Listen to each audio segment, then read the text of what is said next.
Let's make sourdough cinnamon rolls. You will need 500 grams of warm milk, 15 grams of salt, 100 grams of granulated sugar, and 2 large eggs. This cinnamon roll is very special because we are using sourdough starter. For this recipe, you will need 150 grams of active sourdough starter. You know that your starter is ready when it has tripled in size and when it floats onto the water, just like this one.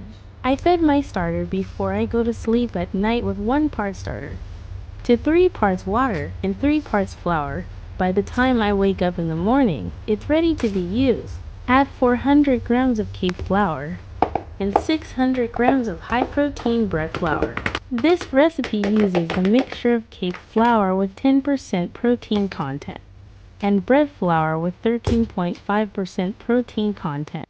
This gives the rolls a soft and gooey texture. Start the mixer on low speed. That's mark 1 in your KitchenAid. After mixing for about 5 minutes on the lowest speed, the dough will look like this. It looks a little bit tacky, but that's okay because we haven't added the butter yet.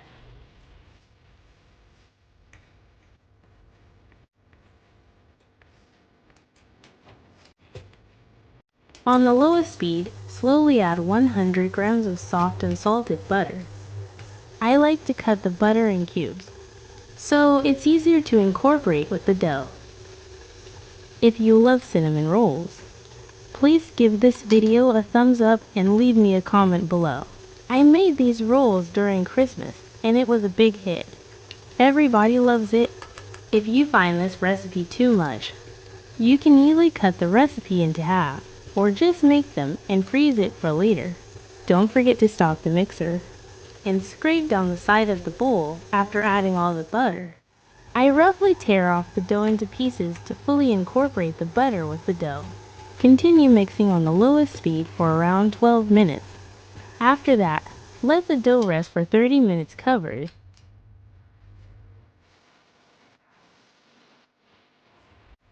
After 30 minutes, do 1 set of stretch and fold, and it is ready for bulk fermentation. At this stage, you can check the dough's elasticity by doing the window pane test. That is when you stretch the dough into a thin sheet, and it doesn't tear apart. You know that your dough is well kneaded.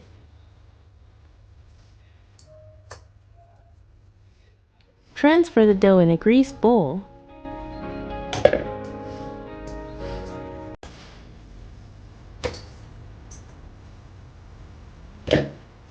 Let the dough bulk ferment for 4 hours at room temperature.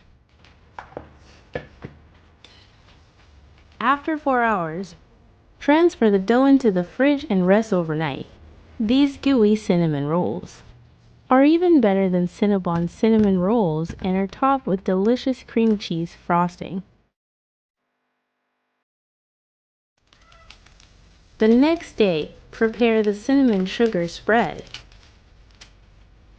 You will need 150 grams of unsalted butter. Let the butter come to room temperature for easy mixing. You can either take it out from the fridge an hour before using, or pop it in a microwave for 20 seconds. Please don't forget to give this video a thumbs up and subscribe to the channel if you haven't already. It would mean so much to me.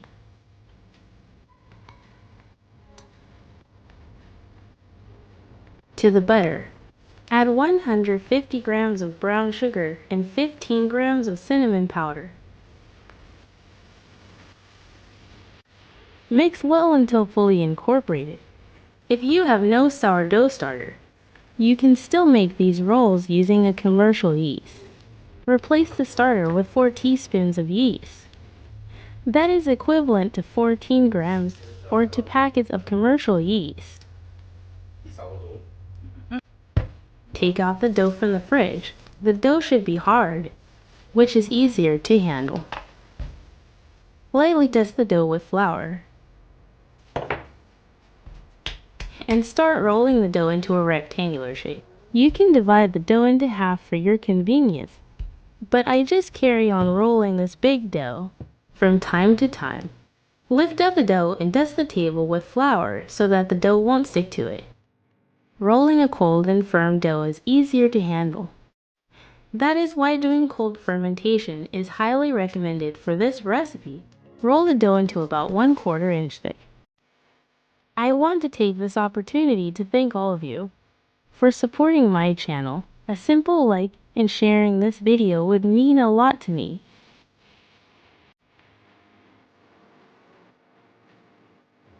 Spread the filling all over the dough using a spatula or a silicone spoon like I am using here. Alternately, if you only combine the cinnamon and sugar, then melt the butter and use a pastry brush to spread the melted butter all over the dough. Then sprinkle the dough with cinnamon sugar and pat it down gently to ensure it sticks. Once you have finished tightly rolling the cinnamon roll dough, be sure to pinch together the dough where the end meets the roll. That is to prevent the filling from leaking. Because this log is too long, I divided it into half. Then freeze it for 10 minutes to firm up before slicing. I recommend using a very sharp knife or even a string to cut them. To avoid smushing the rolls and ruining the swirl, do not eyeball the cutting process. Instead, measure the length of the dough and divide it by 10 parts that give me 20 rolls in the end, as I have already divided my dough into 2 parts earlier. Once the rolls have doubled in size, pour 1½ cup of heavy cream. This is an optional step. I've seen it trending on social media and thought of trying it out. In a small bowl, melt 50 grams of butter. Then add 2 tablespoons of brown sugar and 2 teaspoons of cinnamon powder and pour this mixture over the cinnamon rolls. This gives the rolls extra flavor, and the dough came out very buttery and smells fantastic. You can totally skip the addition of heavy cream and melted butter sugar mixture. The cinnamon rolls will still come out delicious. Cover the baking pan with aluminum foil tightly sealed, so the steam created by the heavy cream stays within. After baking for 45 minutes, take it out of the oven and reveal the amazing result. Be careful because it is steaming hot. My entire house smells a mixture of cinnamon and butter. The rolls expand even more during baking. That is because of the presence of heavy cream during baking. It is still very hot, but I am dying to try it already. Check how soft the rolls are. You can top it with a delicious cream cheese frosting, but they are already delicious on their own. Now you see how easy it is to make, and can be prepared the day before and left to rise overnight in the refrigerator. Once you make this cinnamon roll recipe, it is sure to become your favorite for years to come. Finally, it is time to dig in and enjoy these homemade cinnamon rolls. I recommend letting them cool for 10 or so minutes before serving, but eating them warm is definitely the best way to enjoy them. It is still very hot, but I have to try for you guys. Thank you so much for watching. Please like and subscribe. Until my next video, bye for now.